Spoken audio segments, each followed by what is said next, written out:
quand apparaît une autre voie qui n'est pas la voie de Dieu. Nous poursuivons notre étude biblique. Hier, nous avons vu l'état originel de l'être humain avant le péché. Aujourd'hui, nous arrivons à Genèse chapitre 3, verset 1.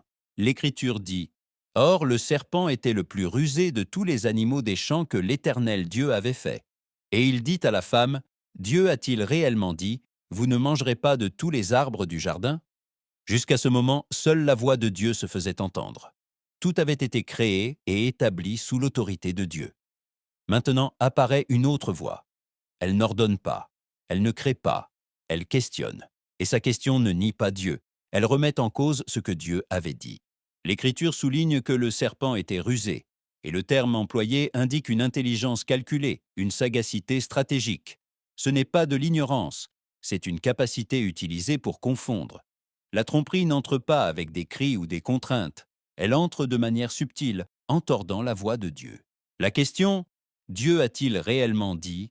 introduit le doute là où il y avait auparavant la certitude. Elle ne change pas le cadre extérieur, elle agit à l'intérieur. La rupture commence lorsque l'oreille s'ouvre à une voix différente de la voix de Dieu. Le texte nous montre aussi la méthode. Le commandement de Dieu avait été donné directement à Adam et la femme le connaissait par transmission. Cela n'accuse aucune infériorité.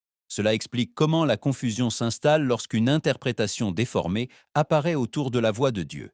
Ici, nous apprenons que toute voix qui mentionne Dieu ne vient pas de Dieu, que la tromperie commence lorsque la voix de Dieu est déformée, et que l'ordre commence à se briser lorsque la voix de Dieu cesse d'être la seule référence. Genèse chapitre 3 nous montre le moment précis où l'histoire commence à changer, lorsqu'une autre voix tente de prendre la place qui appartient uniquement à la voix de Dieu.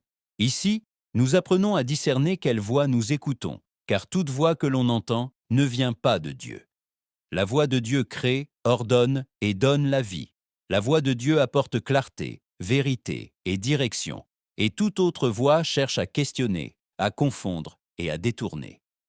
C'est pourquoi nous gardons nos oreilles, affermissons notre cœur et restons attentifs uniquement à la voix de Dieu, vivant sous son autorité et marchant dans l'obéissance à ce qu'il a dit depuis le commencement. L'écho de la voix de Dieu.